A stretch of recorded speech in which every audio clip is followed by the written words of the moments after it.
नमस्कार, आपका बहुत-बहुत स्वागत है हमारे यूट्यूब चैनल पर। तो आज के लेक्चर में हम पढ़ने वाले हैं बायोकेमिस्ट्री एंड क्लिनिकल पैथोलॉजी का चैप्टर नंबर 9 जो कि है मिनरल्स।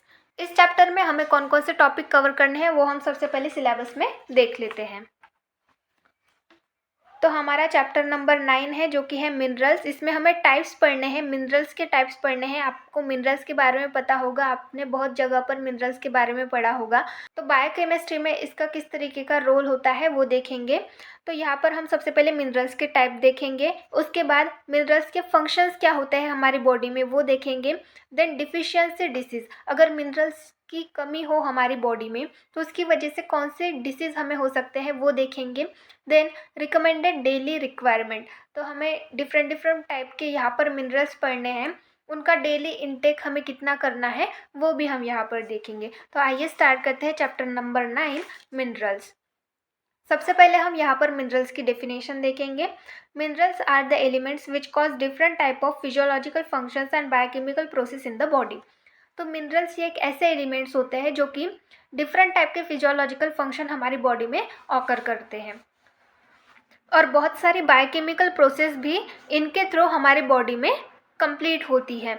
तो मिनरल्स जो है वो हमारी बॉडी के लिए बहुत ही ज़्यादा इसेंशियल होते हैं। तो इनके सबसे पहले हम यहाँ पर टाइप्स देखेंगे। तो इनके दो टाइप्स होते हैं, कौन कौन से? Macro minerals and micro minerals. Macro minerals मतलब क्या होते हैं? These are required more than 100 mg per dl daily. तो ये जो मैक्रो मिनरल्स होते हैं ये हमारे लिए 100 mg पर डीएल से ज़्यादा रिक्वायर्ड होते हैं डेली, इसलिए इनको हम मैक्रो मिनरल्स बोलते हैं। इनके एग्जाम्पल है calcium, magnesium, sodium, potassium and chlorine. तो इस तरीके से ये एग्जाम्पल्स हो गए मैक्रो मिनरल्स के। देन नेक्स्ट है माइक्रो मिनरल्स। तो माइक्रो मिनरल्स किस तरीके के होते हैं? These are require less than 100 mg per dl. तो 100 mg पर डीएल से कम हमें ये लगते हैं डेली, जिनको हम बोलते हैं माइक्रो मिनरल्स। तो ये कौन कौन से होते हैं? Iron, iodine, fluoride and zinc. तो इस तरीके से ये टाइप्स हो गए। साथ में हमने यहाँ पर एग्जाम्पल्स भी देख लिए। देन वन बाय वन इन मिनरल्स के बारे में हम यहाँ पर पढ़ेंगे। तो सबसे पहले जो कैल्शियम है उसके बारे में देखेंगे। तो यहाँ पर हम जो इम्पॉर्टेंट मिनरल्स हैं उनके बारे में पढ़ेंगे जो कि बहुत इसेंशियल होते हैं, उन्हीं के बारे में हम यहाँ पर देखेंगे। तो सबसे पहले हम कैल्शियम के बारे में देखेंगे। कैल्शियम बहुत ही ज़्यादा इंपॉर्टेंट होता है हमारे बॉडी के लिए। तो इसके सबसे पहले फंक्शंस देखेंगे। Calcium is essential for the formation and development of teeth and bones. तो कैल्शियम किसके लिए इसेंशियल है? For the formation and development of teeth and bones.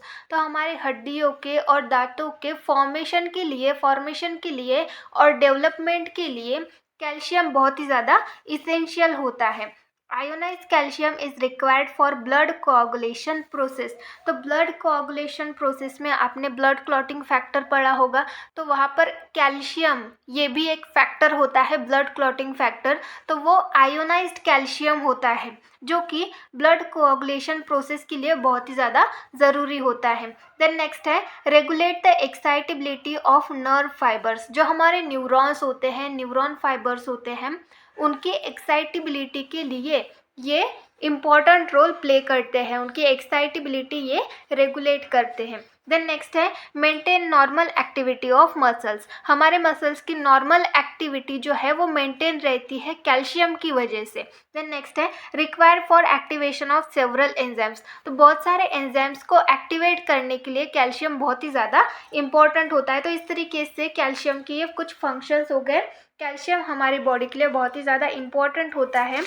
आपको ये फंक्शंस देख के समझ में आ ही रहा होगा। देन नेक्स्ट हम देखेंगे इसके डिफिशियंसी डिसीज़। अगर कैल्शियम की कमी हो हमारी बॉडी में तो हमें कौन कौन से डिसीज़ हो सकते हैं वो देखेंगे। सबसे पहला है हाइपोपैराथायरॉयडिज्म। तो यहाँ पर क्या होता है? Serum calcium decrease in this condition. हमारे सीरम में कैल्शियम की कमी हो, कैल्शियम की लेवल अगर कम हो गई हो तो उस कंडीशन में हमें हाइपोपैराथायरॉयडिज्म ये कंडीशन ऑकर होती है। देन नेक्स्ट है टिटैनी। टिटैनी के बारे में आपने पढ़ा होगा, आपने सुना भी होगा, टिटैनस का इंजेक्शन यहाँ पर लगाया जाता है। तो यहाँ पर क्या होता है? Decrease ionized fraction of serum calcium cause tetany. तो अगर हमारे सीरम में आयोनाइज कैल्शियम की लेवल डिक्रीज हो गई, कम हो गई, तो उस कंडीशन में हमें टिटैनी हो सकती है। It is associated with poor absorption of calcium, decrease dietary calcium intake. तो ये कंडीशन किस वजह से हो सकती है? पुअर एब्जॉर्प्शन ऑफ कैल्शियम, हमारी बॉडी में कैल्शियम का एब्जॉर्प्शन सही तरीके से नहीं हो रहा है, उस कंडीशन में ये कंडीशन ऑकर हो सकती है। Then decrease dietary calcium intake, आप अपने डाइट में सही तरीके से कैल्शियम नहीं ले रहे हो तो उस कंडीशन में आपको टिटानी हो सकती है। तो ये कुछ कंडीशन हो गए टिटानी इस डिसीज़ के। देन नेक्स्ट है रिकेट्स। रिकेट्स मतलब क्या होता है? It is characterized by faulty calcification of bones in children. तो यहाँ पर क्या होता है, जो कैल्सिफिकेशन होता है, मतलब हमारे बोन्स के लिए कैल्शियम बहुत ज़्यादा इम्पॉर्टेंट होता है। अगर चिल्ड्रंस में उनके बोन्स का सही तरीके से कैल्सिफिकेशन नहीं हुआ तो उस कंडीशन में रिकेट्स ये कंडीशन उनमें पाई जा सकती है। इट में बी ड्यू टू, तो ये किस वजह से हो सकती है? Vitamin D deficiency. Vitamin D deficiency की वजह से ये हो सकती है। Deficiency of calcium in diet, diet में खाने में उनको अगर कैल्शियम नहीं मिल रहा है तो उसकी वजह से ये हो सकता है। Poor absorption of calcium, calcium का एब्जॉर्प्शन अगर सही तरीके से नहीं हो रहा है तो उस कंडीशन में ये हो सकता है। देन नेक्स्ट है ऑस्टियोपोरोसिस। ऑस्टियोपोरोसिस मतलब क्या होता है? This disease occurs in adult due to decalcification of bones due to calcium deficiency. तो ये डिसीज़ जो है ये अडल्ट्स में पाया जाता है। किसकी वजह से? डीकैल्सिफिकेशन, मतलब जो कैल्शियम है वो कम होने की वजह से, हमारे बोन्स में कम होने की वजह से ये डिसीज़ जो है ये पाया जाता है अडल्ट्स में। Osteoporosis cause fractures of brittle bone even after minor accident. तो ऑस्टियोपोरोसिस जिनमें होता है उनके बोन्स जो है वो ब्रिटल हो जाते हैं, जिसकी वजह से अगर थोड़ी सी भी उनको खरोच आ गई माइनर एक्सीडेंट में भी उनका पैर जो है वो फ्रैक्चर हो सकता है। तो इस तरीके से ये ऑस्टियोपोरोसिस की कंडीशन होती है। देन नेक्स्ट है रेनल रिकेट्स। रेनल रिकेट्स मतलब क्या होते हैं? इट इज़ इनहेरिटेड डिसीज, ये एक जेनेटिक डिसऑर्डर है। The reason are defective transport of phosphate by the intestine. तो यहाँ पर क्या होता है, रेनल रिकेट्स किस वजह से होते हैं? जो हमारा फॉस्फेट होता है वो हमारे इंटेस्टाइन में डिफेक्टिवली ट्रांसपोर्ट किया जाता है, जिसकी वजह से हमें ये कंडीशन ऑकर होती है। तो इस तरीके से ये डिफिशियंसी डिसीज हो गए। देन नेक्स्ट हम देखेंगे recommended daily requirement. Recommended daily requirement में हम देखेंगे कि पर डे हमें कितना कैल्शियम लेना चाहिए। तो सबसे पहले हम देखेंगे अडल्ट मेल और फीमेल में 800 mg पर डे लेना चाहिए। देन नेक्स्ट है woman during pregnancy and lactation. तो प्रेग्नेंट और लैक्टेटिंग वुमन ने कितना कैल्शियम इंटेक करना चाहिए? 1 to 2 gram per day. Then next है इन्फेंट्स, जो छोटे बच्चे होते हैं अंडर 1 ईयर, मतलब 1 साल से छोटे जो इन्फेंट्स होते हैं उनको 360 to 50 mg पर डे इतना कैल्शियम इंटेक उनका होना ही चाहिए। देन नेक्स्ट है चिल्ड्रन 1 to 18 ईयर्स, कितना होना चाहिए उनमें? 0.8 to 1.2 ग्राम पर डे, इतना कैल्शियम इंटेक उन्होंने करना चाहिए। तो इस तरीके से ये डेली रिक्वायरमेंट हो गई। देन नेक्स्ट हम देखेंगे सोडियम। हमने अभी कैल्शियम के बारे में देखा, अब हम देखेंगे सोडियम के बारे में। सोडियम ये भी एक इसेंशियल एलिमेंट है, हमारे बॉडी के लिए इसेंशियल मिनरल होता है। इसके फंक्शंस देखेंगे, maintain osmotic pressure of body fluids. हमारे बॉडी फ्लूइड्स का जो ऑस्मोटिक प्रेशर होता है उसको मेंटेन करने के लिए सोडियम बहुत ही ज़्यादा इसेंशियल होता है। देन नेक्स्ट है play important role in absorption of glucose and galactose as well as amino acid. तो सोडियम का बहुत ही ज़्यादा इंपॉर्टेंट रोल होता है किसमें? Absorption of glucose. अगर ग्लूकोज का एब्जॉर्प्शन करना हो तो वहाँ पर सोडियम की रिक्वायरमेंट होती है। साथ में अगर गैलेक्टोज और अमाइनो एसिड का भी एब्जॉर्प्शन करना हो तो वहाँ पर सोडियम की रिक्वायरमेंट होती है। Maintain normal water balance and distribution. तो हमारी बॉडी में एक नॉर्मल वाटर बैलेंस जो है वो सोडियम मेंटेन करके रखता है, और साथ में हमारी बॉडी में जो वाटर डिस्ट्रीब्यूशन है उसको भी सोडियम मेंटेन करता है। देन नेक्स्ट है involve in initiating and maintaining the heart beat. तो हमारे हार्ट बीट को इनिशिएट करने के लिए और मेंटेन करने के लिए, बनाए रखने के लिए सोडियम बहुत ही ज़्यादा ज़रूरी होता है। देन नेक्स्ट है it maintains the normal neuromuscular functions. तो सोडियम जो है ये न्यूरोमस्कुलर फंक्शन को नॉर्मल रखता है। जो हमारे न्यूरॉन्स के और मसल्स के बीच का जो कांटेक्ट होता है, उनके बीच के जो भी फंक्शंस होते हैं वो कौन मेंटेन करके रखता है? सोडियम मेंटेन करके रखता है। देन नेक्स्ट है regulation of acid base equilibrium. तो हमारे बॉडी में एसिड भी है, बेस भी है, तो उनका इक्विलिब्रियम मेंटेन करके रखना ये किसका काम है? सोडियम का काम है। तो इस तरीके से ये सोडियम होता है। देन नेक्स्ट हम देखेंगे डिफिशियंसी डिसीज़। अगर ये हमारी बॉडी में प्रॉपर अमाउंट में नहीं हुआ तो उसकी वजह से हमें कौन से कंडीशंस हो सकते हैं वो देखेंगे। सबसे पहला है हाइपोनेट्रीमिया। ये एक स्पेसिफिक कंडीशन होती है। इस कंडीशन में हमारी बॉडी में सोडियम की लेवल कम हो जाती है। तो जब हमारे बॉडी में सोडियम की लेवल कम हो जाती है, इसी कंडीशन को हम हाइपोनेट्रीमिया बोलते हैं। देन नेक्स्ट है prolonged vomiting and diarrhoea.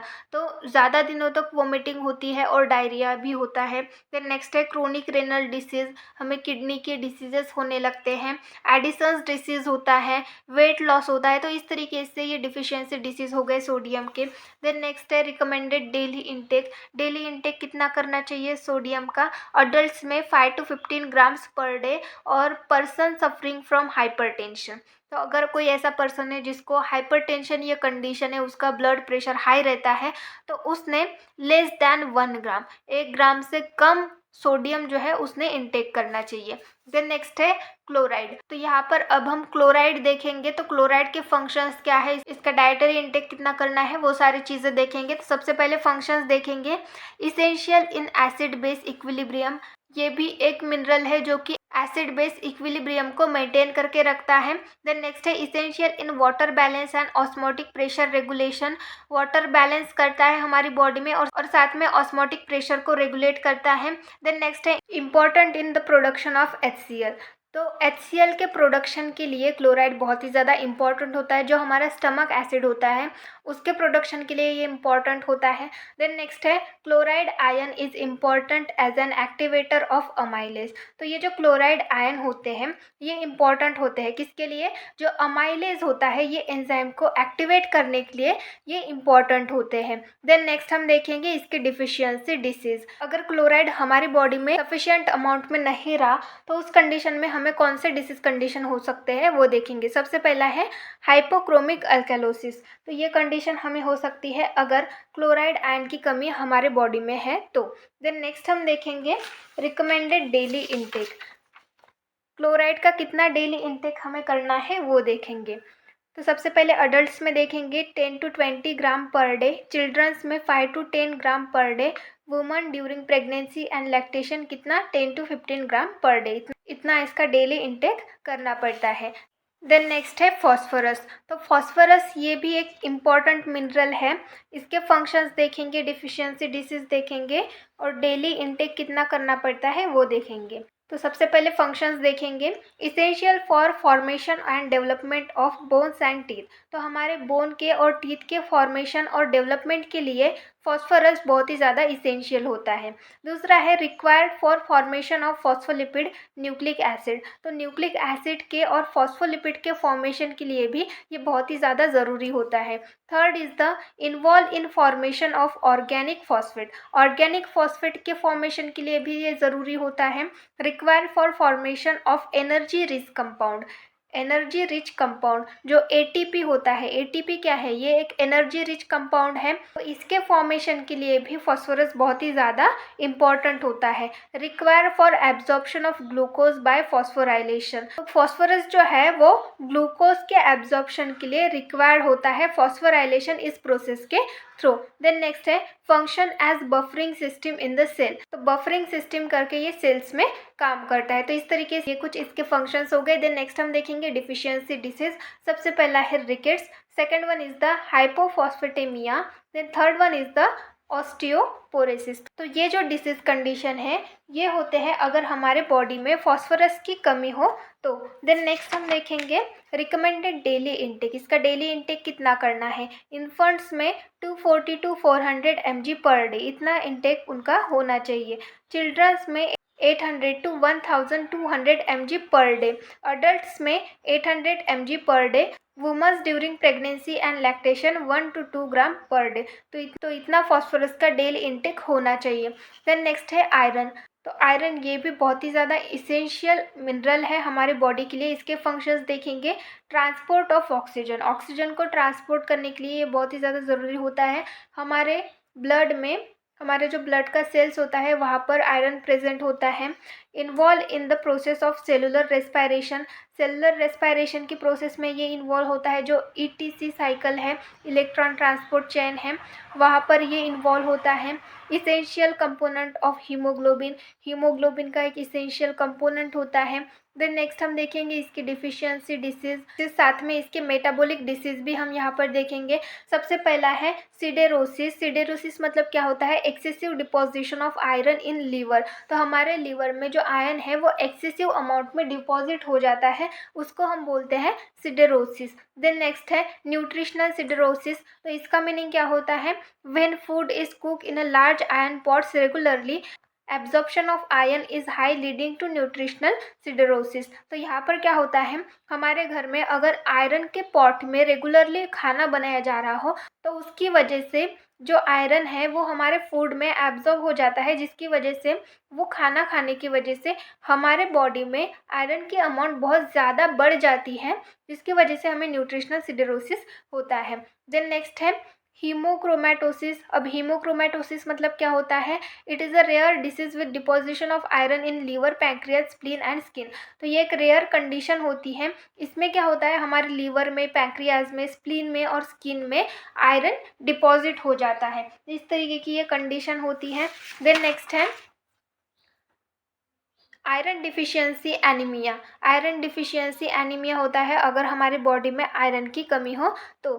Deficiency of iron in blood leads to iron deficiency anemia. अगर हमारे ब्लड में आयरन की कमी हो तो उसकी वजह से हमें एनीमिया, आयरन डिफिशियंसी एनीमिया, ये कंडीशन होती है। देन नेक्स्ट है recommended daily intake. Daily intake कितना करना है इसका? इन्फेंट्स में 10 to 15 mg per day, childrens में 15 mg पर डे और प्रेग्नेंट एंड लैक्टेटिंग वुमन में 18 mg पर डे। तो इस तरीके से ये डेली इंटेक होता है आयरन का। तो इस तरीके से यहाँ पर हमने जो इम्पोर्टेंट मिनरल्स होते हैं उनके बारे में पूरी इन्फॉर्मेशन देख ली है। तो यहाँ पर हमने ये पूरा चैप्टर कंप्लीट कर लिया है। नेक्स्ट लेक्चर में नेक्स्ट चैप्टर स्टार्ट करेंगे। Thank you.